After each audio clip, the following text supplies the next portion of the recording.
went ahead and purchased that ribbon for just less than 90,000 gil. It cost me a pretty penny, but with that ribbon purchase, that is all that I wanted to take care of before we moved on. But as a result of all the work that I've done, I have dropped a save here. This will be the save that I load when we start doing bonus videos. This one right here. That means that I do want to go over the party that I have been working so hard to get before we actually do move forward to here until the end of the game. Let's go over abilities mostly, because that is seemingly where I've done most of the work. Ronaldo does have all 8 of his battle abilities, I guess I'll go with. They are all learned and have been learned for a long time. In terms of the equipable abilities, once again, Ronaldo has learned all that he has available. I'm not going to go over all of them. There's maybe a couple that I missed along the way, like long reach, with back row attacks like the front row. We've gone over all the different killers, and maybe not MP attack. Uses own MP to raise attack power. That's not necessarily my favorite, because I always think I'm going to be using MP in a battle, and then I don't. So it might be useful, but I always think it's not going to be. So it's better than I think it is. Steel Gill along with items. We do have Protect Girls. That is unique to Ronaldo. You take damage in place of a girl. It's like a cover type ability. He no longer needs ability up, so that's always good. We do have Restore HP. Restores HP automatically when near death. Not necessarily the best, especially as expensive as it is. Then of course, Bandit and Mug. Ugh, Mug. But that is it for Ronaldo. He has everything, has had it for quite a while. Next up, we do have Magus. Magus has access to almost all of his black magic. We do have all the elemental stuff here. We have some debuffs like Sleep and Slow and Stop. We have Poison and Bio, Osmos, and Drain. Then we start getting into some of the really good stuff. Comet, which can be good, but can also be really bad. It's got a huge random factor to it, so I don't like using it too much. Instead, I like using Meteor. Meteor is awesome. Non-elemental damage to all enemies. We also have access to Flare, which is also non-elemental despite the fact that it looks very fiery. But these are indeed available to mages. Unfortunately, one ability is still gone. We'll see if we can't find that spell at some point. In terms of equipping the passive abilities, Magus once again is full on everything that he needs. We do have Reflect Null that nulls the status of Reflect on the enemy, so you can go right through it. Reflect ×2, if you bounce off of your party member that has Reflect, it'll do twice as much damage to the enemy. We have Magic Elemental Null, so it nullifies the element of your magic. It's not that great. I'm not a big fan of it. Half MP, pretty self-explanatory. He no longer needs that, that's for sure. He is done. And then Return Magic, I don't believe we've gone over before. Returns magic used by the enemy. If we have, I probably went over the fact that most enemies heal off the magic that they cast. I know Quail did, so if you had this on during the fight with Quail, you would have constantly been healing Quail at any time the water bounced back on to him. So, not my favorite. Not my favorite ability at all. Alright, that is Magus. Let's look at Petra. Petra has all 8 of her battle abilities as well. We haven't had a chance to show them off to this point. I will show off everything in bonus videos, not necessarily going through it this time because honestly not all of them are useful in every situation. Dragon's Crest, for whatever reason I keep on wanting to say it's Dragon Quest, but that is not what that is. That is probably the most powerful one if I level it up properly, but unfortunately I have not. Cherry Blossom, 6 dragons. I do love the description here. See for yourself. We will at some point. We do have Dragon Breath, which does hopefully do a lot of damage considering how MP intensive it is. We'll take a look at that at some point. And then in terms of the equipable passive abilities, Petra has learned everything as well. Nothing all that new around here. High jump.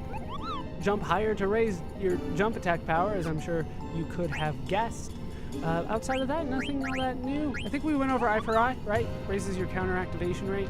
Not necessarily my favorite. I think you need counter on in order to get that to work, so not necessarily my favorite. Auto potion, we've definitely gone over. Restore HP. Outside of that, it's a lot of, once again, you don't need that. A lot of status nullifying abilities. Is that it? No, we do have Kermet. Kermet, we have gone over the blue magic. I went over these each and every one individually as we learn them, so no need to go over them again. I do have all of them now. Here is Kermet's passive abilities. Nothing too new around here. We do have Healer. We might have seen that on somebody else, but yeah, it restores your target's HP when you smack it. Kermet is probably the worst person to use on this because of the high random factor. Maybe that's just me thinking out loud. Once again, you don't need ability up. I kind of swapped them out of the party as soon as they learn the last thing. That's why they all still have it equipped. We do have Millionaire, which is exclusive to Kermet. More money after battle. Not necessarily going to be needing that one anymore. And we do have Absorb MP. Absorbs MP used by the enemy. Sometimes useful, sometimes. All right, that is it for this party. Let's switch over to a different party. Honestly, it does not necessarily matter what order I put them in. We'll put Mistral on this party, yeah. All right, let's take a look at Lexi's abilities here. So, we are missing one thing here. Based on its position alone, you have to assume that it is a summon that we are missing here.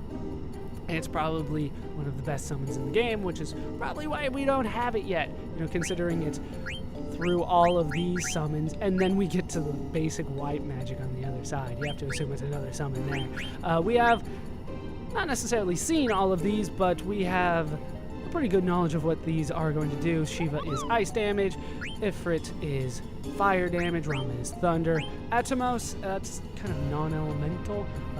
It's weird. I don't like it. But it reduces all enemies' HP, also known as doing damage. Then we have Odin, causes knockout to all enemies. Sometimes, we'll go over that a little bit more later. Then we have Leviathan that does water damage, and Bahamut, which does non-elemental damage.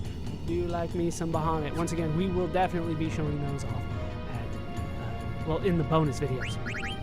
And then we do have lots of white magic for Lexi, but honestly nothing all that great if you ask me. We do have the cures, right? I do like Curaga, I do like Life, and I do like some of this stuff like the Panacea and Stona, but I don't technically like using the buffs here, like the Shell and the Reflect and the Float. And then we have the debuffs like the Berserk. Well, maybe Berserk could be used as a buff, but either way, I'm not a big fan of using the buffs and debuffs in this game. But if you wanted to, Lexi's got them. Lexi still needs some work, so Lexi will be staying in the party. Lexi does have a couple things that are still missing. Chemist, I don't think we've seen that one on anybody else. Doubles the potency of medicinal items. Definitely has some uses there. Concentrate, raises the strength of spells. That would be great if you had some better spells. Once again, I'm not a big fan of using the summons lately. I used to use them all the time as a kid, but now, not so much. Not so much. Here, though, well, not only is there one missing here, though, we can see something that is definitely unique to Lexi, and that is the Odin's Sword passive ability. Now, this is really kind of expensive considering what it does. It's so narrow of an effective field that I'm surprised that it costs 5 whatever. I guess they call it MP. That's what it says on the list here, but it's like, no, those are like stones. Odin's Sword, what it does is, if you have it equipped, and you cast Odin, and Odin's insta-kill ability misses, then that'll activate Odin's Sword. And Odin will do damage kind of normally. So I will show that off at some point, but honestly, it's not my favorite. So once again, it's only applicable if you have it equipped, and you cast Odin, and Odin's insta-kill ability misses, then that'll activate. So it's very narrow and not necessarily my favorite as a result. Odin is no longer a gamble if you have Odin's Sword equipped, but that seems like, you know, you could use something else, like Bahamut. Maybe that's just me. Maybe that's just me. Yeah, the description here is terrible. Attacks with Eidolon Odin. That's not what happens at all. How dare you deceive everybody. Then we do have Arnold. Arnold has a lot of abilities, a couple of which we have not gone over before. Last one I think we saw was Charge. Thunder Slash does exactly what you think it would do. Thunder damage to the enemy. Stock Break we have seen, but not by Arnold. We saw that with Beatrix, causes non-elemental damage to all enemies. Then we do have Climb Hazard or Climb Hazard, causes non-elemental damage to all enemies. Once again, we saw that with Beatrix. Not as good as when it was used against us, though. Just isn't that great. And then we do have Shock, which deals physical damage to a single enemy. We'll be seeing those at some point. I might use them in battle, honestly, because some of those are pretty damn good. Arnold is still missing a couple things. I believe that's Auto Reflect that he's missing up there, and that is, I think, it. He's not really all that unique in terms of his equipable abilities. Lots of killers. He gets lots of killing stuff. You know, Man-Eater, Beast Killer, Bird Killer, all that kind of stuff. He gets a lot of those. He does have Cover, which you take damage in place of an ally, but all allies, not just girls. We have seen, yeah, pretty much all of this. He doesn't have anything that's kind of unique to him, except for maybe Cover. Maybe. And then we do have Mistral. Mistral I've been doing quite a bit of work in. As you can see, Mistral does not have too many summons, just the 4 here. We have Carbuncle, which I said was complicated, but for our purposes, casts Reflect. I'll go over that one more in bonus videos. I just don't like using Carbuncles or really summons in general, like I said. Then we have Fenrir, which does earth damage. I believe we did see that one. Phoenix, which causes fire damage to all enemies, and all party members recover from knockout. So hopefully Mistral's alive, even if everybody else is dead. And then we have Medine. Medine is new. Causes holy damage to all enemies. I'll definitely show that off in bonus videos, along with everything else. But that one in particular, I think it is worthwhile. Looking forward to that one. Then we have better white magic from Mistral. We have Regen. We have Full Life. Those are better than what Lexi had. We have Asuna. So good. So good. We also have Might, which is a buff that I actually might consider using. Raises physical attack power. That's actually pretty nice. We do have Dispel, the ultimate kind of debuff spell. I'm a fan of that one as well. We also have Jewel, extracts ore from a target. That's somewhat useful. And then we have Holy, a white magic attacking spell. Causes holy damage, as I'm sure you might imagine. Then we do have everything learned from Mistral, because I like using her more than Lexi. It's just, I like her skill set better, I guess I could say. We do have, Reflect Null, Concentrate, half MP. We do have Guardian Mog. Mog protects with unseen forces. We've gone over that one. I have it equipped because there's really nothing else that I necessarily need. But once again, I don't need ability up. So maybe there'll be room for something else. And then we do have Boost. Boost raises the strength of your Eidolons. And of course we have that on the person who does not have the better Eidolons. I don't know, if you ask me. I like Bahamut and stuff like that, But they're a little bit stronger when I use them with Mistral if I have that equipped. That is the thing. All right, one more party member to go. And that would be Stefan. Can you tell what my final party is going to be here? Well, not final party, but the party moving forward. That is not the one that I wanted. All right, Stefan is still learning things. He does have all 8 of his active abilities, you could say. We have Countdown, which casts Doom. We haven't gone over that. Demi-Shock, amount of damage depends on the enemy's HP. Then we have Revive, which is nice. That Stefan is somehow like a mage at points. Like, you get Aura, which casts Regen. You got Revive, which recovers people from knocked out. It's kind of weird that Stefan does have these abilities. I don't know. Maybe it's just me. We have Curse, though. Against some elemental property. Oh, that's great. No Mercy is probably what I'm going to be using the most. We do have Chakra and things like that as well. As you might expect, Stefan is still trying to learn things. Still learning things. I don't think there's anything too unique on him up there that we're missing, but down here we do have some new things like Power Throw, raises the strength of throw, which would be great if I used it. Then we have Power Up, raises the strength of chakra, which is actually good, and I might use it.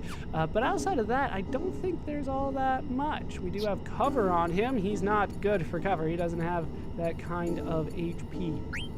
But that is it. That is the party moving forward. We're going to move forward with the 3 people that still need work and Ronaldo, because I can't kick him out of the party. And we are ready to go. I do apologize if that took a little bit longer than you had anticipated, but we are ready to go.